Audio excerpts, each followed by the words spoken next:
Cavalcade of Kings. King John, Part 1.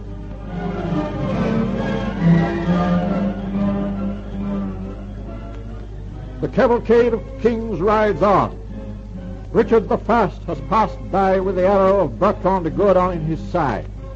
And now the timid little figure of Prince Arthur approaches, closely followed by the sinister shadow of John, his uncle.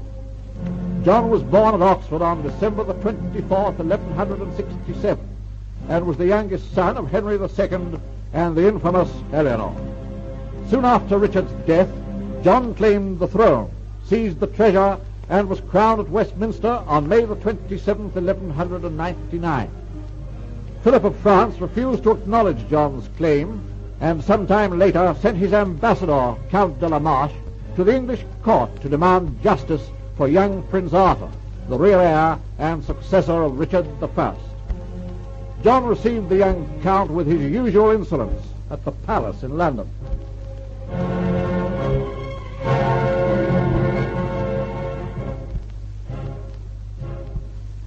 And what does Philip of France hope to gain by placing my nephew Arthur on the English throne? King Philip asks nothing but to see justice done, your majesty. Prince Arthur is the son of your elder brother, and therefore the rightful heir to the English throne. Surely you will not rob your dead brother's child of his inheritance. A fatherless child on the throne of England would no doubt suit the ambitious schemes of your master admirably. A young sparrow would be more easily plucked than an eagle. Even John of England will not be permitted to insult Philip of France in my presence.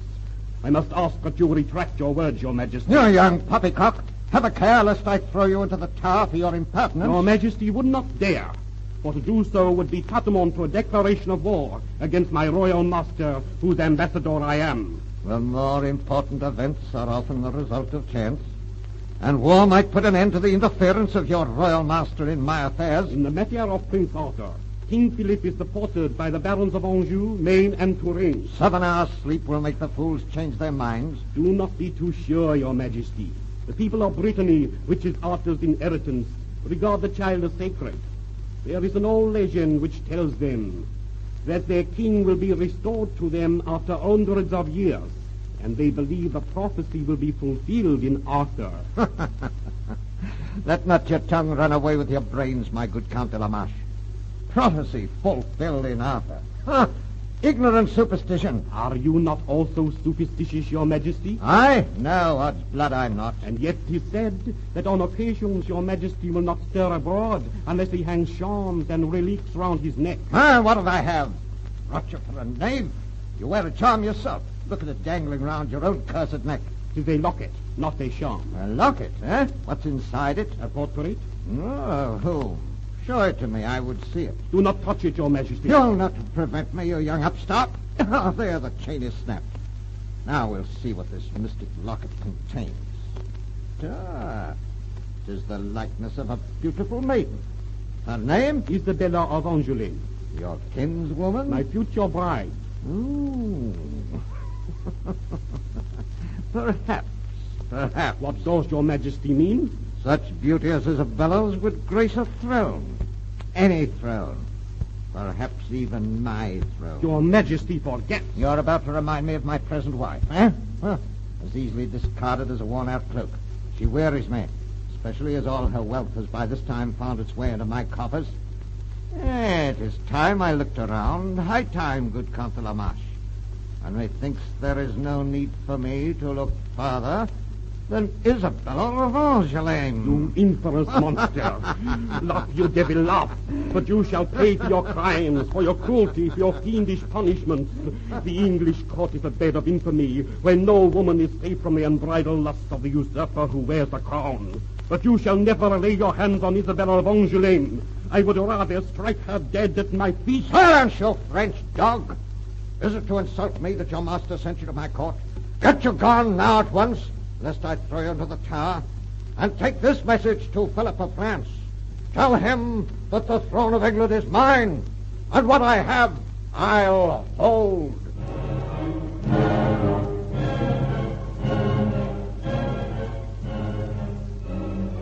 Philip took up the challenge thrown down by John And in the war which ensued, young Prince Arthur, at the head of a small armed force, while endeavouring to capture his grandmother Eleanor at her castle of Mirabeau, was captured by John and imprisoned in the castle of Falaise.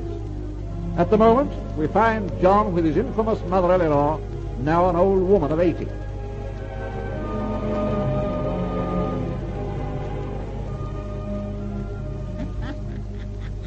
John, my son, it was a strange family party. Aye, that it was. Young Arthur at the head of his knights besieging me, and you, his uncle, besieging him. Tell me, what have you done with him? I've imprisoned him at Falaise. Splendid. And his knights? Need you ask, Mother? No, my son, for your methods of dealing with those who offend you are as well known to me. Torture, starvation, death. Infallible methods. Infallible. Oh, enough of Arthur and his followers. I would speak of more delightful things. Isabella of Angoulême, for instance. Oh, my son. And what do you want of her? Her youth, her beauty, and her... Money, my son. I know. Well, don't stand there gibbering like the old hag that you are. Help me formulate some plan to take her. I could invite her here, my son. Isabel is known for the kindness of her heart, and she won't refuse to visit her poor, lonely old woman.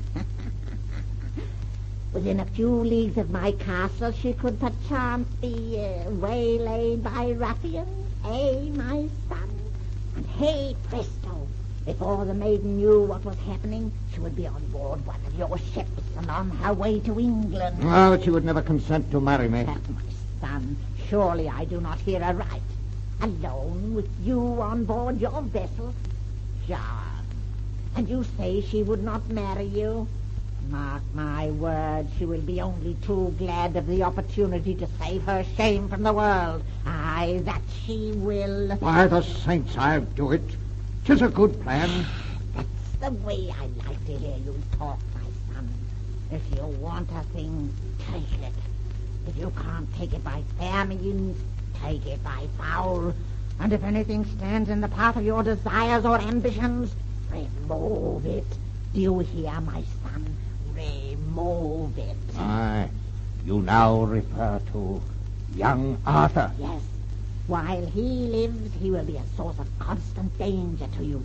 And the older he grows, the more danger he will become. You must remove the obstacle, my son. I know. But how? A strong cord or a sharp blade in an unerring hand, my son. It would be easily done. You black-hearted devil! I dare not do it. What? I dare not do it. They would kill me. Miserable coward! If thy stomach is too weak for the deed, then you must hire someone to do it for you. I tell you what... Wait. I have a better plan. Put out his eyes and imprison him for life instead, even as Robert of Normandy was imprisoned when he dared to thwart you and pit his strength against the King of England. But who is there that would do it? Gold. Gold will buy anything. And I can lay my hands on certain ones who would even gladly put out thine eyes if I paid them well enough.